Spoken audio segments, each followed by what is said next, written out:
The steady growth of militarization in the United States can be partially attributed to the symbiotic relationship between Hollywood and the military industries of the United States. Author Douglas Kellner states that media culture helps shape people's view of the world and deepest values, defining good or evil, their positive ideals and sense of who they are as a people, as well as who and what are threats and enemies, often creating sharp divisions between us and them. The repetitive fantasies, illusions, myths, images, and storylines of Hollywood movies can be expected to influence mass audiences in predictable ways, much in the fashion of advertising. Stuart Hall states that when audiences assimilate media messages as straight reflections of reality, they are operating in the code of the dominant or hegemonic code. In a documentary titled Hollywood and the War Machine, war is depicted as hell, but for Hollywood, it has been a godsend, providing the perfect dramatic setting against which courageous heroes win the hearts and minds of the movie-going public. Furthermore, the United States and Hollywood have collaboratively used film as a platform to justify extensive military spending. Hollywood films dealing with military themes enforce stereotypes and generalizations about war via the images, narratives, and ideologies they present. One of the most prominent generalizations is the fact that U.S. military forces are innately driven by noble ends. American soldiers are depicted as noble, patriotic, courageous, and selfless individuals who risk their lives to save the weak, poor, and helpless from the hands of evil. The following clips illustrate how Hollywood glorifies war, making it a cultural spectacle. Dead and counting. That's not a war, Mr. Ito. It's genocide. These people, they have no food. We can either help, or we can sit back and watch a country destroy itself on CNN. Damn, it's about the men next to you. Don't let that man crawl! Somebody help that man! That's all it is. No one gets left behind, you know that. Mother's getting all 3 telegrams. That's not all. There's a 4th brother, the youngest.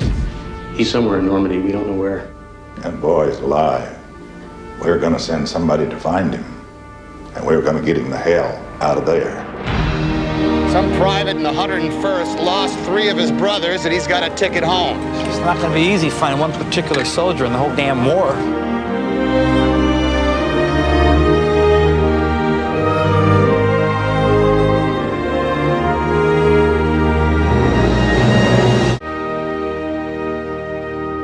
Nancy ain't got no humanity. Members of the National Socialist Party conquered Europe through murder, torture, intimidation, and terror.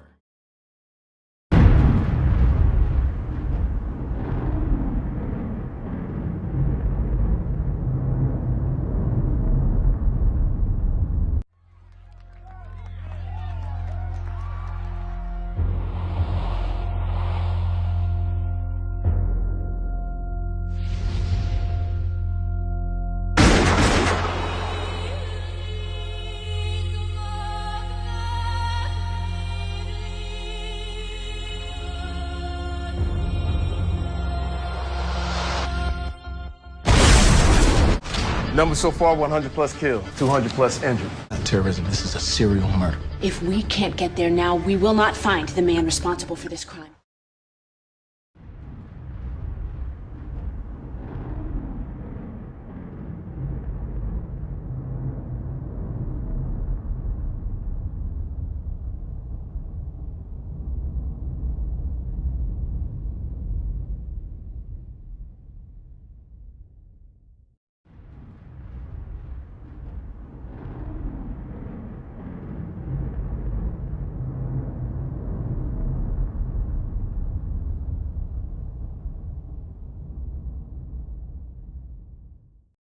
It's been strongly suggested that we've abandoned these refugees out here. I'll tell you right now, I'm not gonna do that.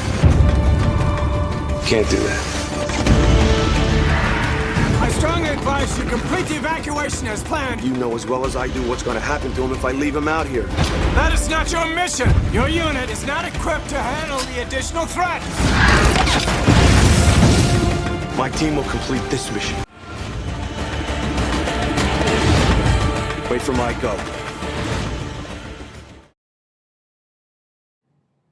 The visual depictions provided by Hollywood contribute to societal generalizations of war, the most prominent generalization being that U.S. military action is justified and is a result of the United States' will to cure the woes of the world.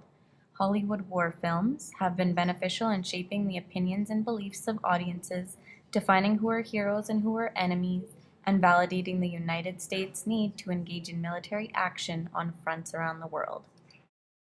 Douglas Kellner states that consequently the gaining of critical media literacy is an important resource for individuals and citizens in learning how to cope with a seductive cultural environment. Learning how to read, criticize, and resist sociocultural manipulation can help empower oneself in relation to dominant forms of media and culture.